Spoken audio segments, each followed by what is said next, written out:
You ask Tiger to solve. This deals with linear equations with one unknown. The final result is y equals 5/18. Let's solve it step by step. Simplify the expression. Swap sides. Group all constants on the right side of the equation. Add 4 to both sides.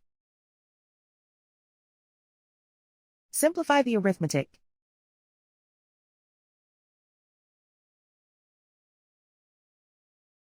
Isolate the y.